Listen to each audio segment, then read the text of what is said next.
This is Guilty Gear Strive, the board game, a brand new game based on the Exceed system from Level 99 Games. It's currently on Kickstarter and we got a chance to play it thanks to lovely people at Level 99 who sent us a demo copy. I'm personally a big fighting game fan and Guilty Gear Strive blew me away when I first played it. Naturally, I was interested to try it as a board game. But how do you even convert a fast-paced fighting game into a tabletop game? Well, first you've got a 2D playing field and give each player a deck of cards. Each character has a unique deck that's based on their special abilities from the video game, but they also share a few basic moves, or normals as they're called in a fighting game world. Your turns in GG Strive are quick and typically involve playing cards from your hand. You get a lot of options on your turn, but it all boils down to taking an action and drawing a card if you didn't strike your opponent. You need to move around to get close to your opponent to strike, but also you need to set up some boost to make your character stronger or unlock their Exceed ability and gain access to a powered up version of your chosen fighter. The game has more going on and you'll need to get accustomed to its terminology, but luckily it's all there on the reference cards. Speaking of cards, each has 3 important sections. Its stats that you need to account for when attacking, the attack action with black background, and the boost action if you use it to boost your next attack. Striking is, well, how you take your opponent down.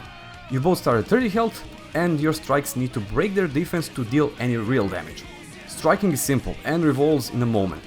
Once you declare you want to strike, you put the card face down and the opponent does the same. Then you flip your cards and look at their stats. The faster card attacks first. You then check whether you're in range and whether there are any before actions on the card. If it's all good, your card hits and activates hit effects. Then you subtract your card's power from the opponent's armor. That's how much you've hurt them. Finally, the damage you just dealt is higher than the opponent's guard, they're stunned, and they won't get to counterattack. Of course, you want your attacks to hit, as these cards will stay in your gauge area, which, you guessed it, is a way to do some cool stuff later on. You spend gauge to play ultra attacks, move, and you can even cancel certain actions into additional actions so you can have basically combo turns. Boosts, on the other hand, are your engine building and something you'll probably forget about until it's too late. These vary from simple +1 attack bonuses to some cool mind games like pairing your opponent if you can name one card in their hand. Once a strike happens, they're all discarded, so you need to figure out how to set up for big attacks. It's basically a puzzle, but not a complicated one. Since every character in Guilty Gear is in some way different from the other, that's reflected in both their decks and their main abilities. It was awesome figuring out what each of the characters could do to turn the tide while figuring out the mechanics. For instance, you can do a wild swing, which is basically mashing buttons during an attack and hoping you land a hit. Fighting game fans will enjoy this, even though some advanced mechanics from Strive are missing here. The winner is obviously the first player to drop their opponent's health to 0. Alternatively, if your opponent ever needs to reshuffle their deck for the second time, they immediately lose.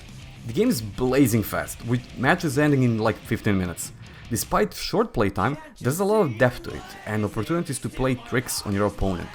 Nothing's really left to chance beyond the luck of the draw. Now, what I've got here is the demo deck, which includes only 2 of the 20 characters from the full game, Sol Badguy and Kai Kisk. And yes, the mail coins will be in the big box too. Even playing just these 2 characters was exciting and showed me how great a fighting game adaptation can be in the turn-based form, while still maintaining the feel of the video game, that is being fast-paced and having skill-based gameplay. And I'm left wanting more, so that would be my conclusion. Guilty Gear Strive board game is great, and if you can, do back it on Kickstarter. Its price is a little bit steep, especially if you want to get the edition with the acrylic standees, which is honestly the only downside I could find.